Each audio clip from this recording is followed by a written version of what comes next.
so early today? Can't eat breakfast? Your one is $3, girl. I got class today, auntie. Can I pay by pay now? Can. Aiya, study hard lah, girl. Nah, your drink. 3 minutes can eat your eggs already. It was just a short exchange. Ordinary routine.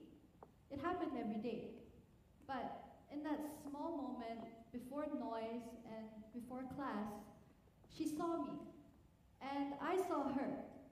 Not just as the auntie at the drink stall, but rather someone who held space for hundreds of us each morning. Without applause, without spotlight, but just her quiet faithfulness. And that's when I started to notice the background. You see, Singapore demands speed. We think fast, we move fast, we produce fast. Because falling behind means becoming invisible to those ahead of us. And invisibility, that leads to irrelevance. And once you're irrelevant, you're basically forgotten. We worship results and we glorify efficiency. Even the content that we consume every day has to be viral or it's dismissed and left behind. So I wondered, what happens to the people who aren't chasing these small moments of fame, who just live their day-to-day lives in the background? I was just like the world that I'm describing. I aimed high relentlessly. At 15, I wanted a raw 7 for my national exams. So I was on track with straight A's. And at 16, I decided that I had to study law. And any detour from my carefully, meticulously crafted plan would feel like death by 1,000 cuts. Or in other words, torture. And at 17, on my first day here, much to my heartbrokenness and dismay, I decided that I would prove myself to everyone who had ever doubted me and claw my way out of the so-called trenches ASAP. And I needed everyone to know how good I was, especially by those that I deemed important, like directors or certain lecturers. I needed them to know how good I was in my schoolwork, in my leadership, in every single thing that I did.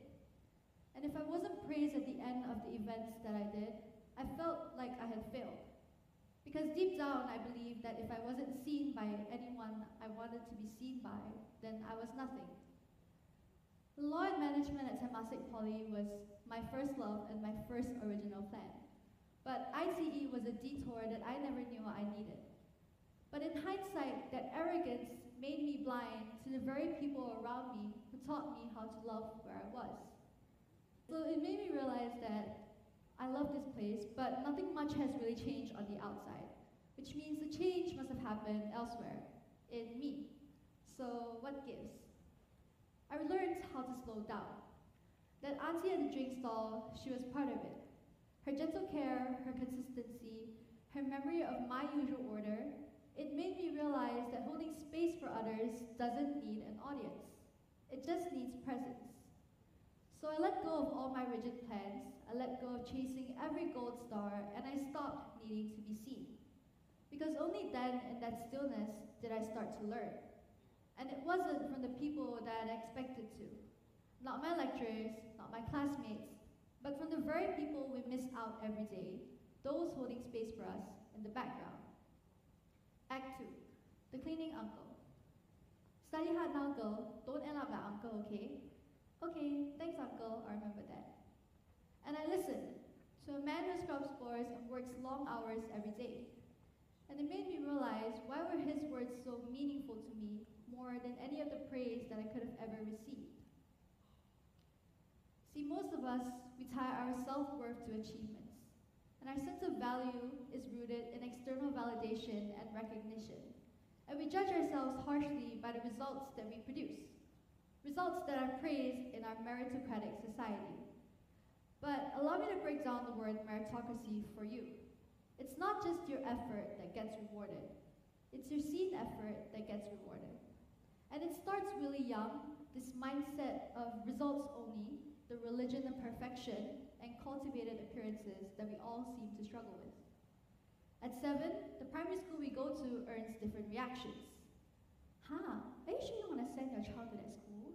Got no affiliation there, after PSLE then how? And at 12, after we take our first major exam, we fight tooth and claw to enter what is deemed as a good secondary school. That school's O-level average is not bad. Why not your DSA since your grades cannot make it? And it doesn't end there. In secondary school, awards are given out for everything. Good character, good grades, good behavior. Testimonials at the end of these 4 years define us and influence our tertiary admissions. And in this constant pursuit to gain recognition, we put ourselves in unsustainable lifestyles just to stay relevant in a world that only rewards seen effort. But to work in the background, that goes against our very human nature for attention. Why work if nobody will appreciate it? Because sometimes our lives need to be uprooted, knocked down even, to reveal the soil of our character, or the very foundation of who we are as people. And that's when a lesson from the cleaning uncle began to take root in me. He wasn't chasing medals, he wasn't posting about his long hours, but what he did, quietly, consistently, every day, held our school together. So here's what I learned. Number 1, that foundations are built in the background. So when a building goes into construction, the very first step is called ground preparation. It's often unseen because it's hidden behind the tarp walls, but it's essential. Because without a good foundation, then the building that we build on top of it will eventually crumble. And the same can be said for us. It's easy to be kind or hold the right values when there's a reward to it, maybe a scholarship or a good grade at the end of it. But real character is built in those quiet and invisible moments, and it sticks with us. Like the cleaning uncle, first to arrive but the last to leave. Yet he never asked to be seen. And it made me realize that not everything needs to be seen in order to be considered as valuable. Who we are in private will shape who we become in public. Number 2, we are refined in the quiet.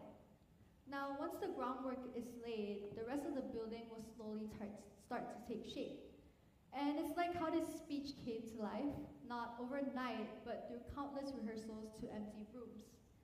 And it made me realize that it was like how the operations team worked, each playing their part, not for the praise at the end of events, but because they care. And that's what it means to build quietly, to grow without needing applause, and to lean into the quiet hours of unnoticed work. The people who remember your coffee order, clean before the first bell ring, or curate every small detail down to the label on your seats. These are the moments before the results and before the recognition. And we often chase the spotlight, but sometimes it's in these moments where we learn the most important lesson of our lives. Because in those quiet spaces, we're not invisible people or failures, we're just becoming. So today, I don't stand here in spite of the background, but because of it. And maybe the moment we're in right now isn't the easiest, but it's not something for us to rush past. Maybe it's sacred, because these are the moments where we become who we're meant to be. Thank you.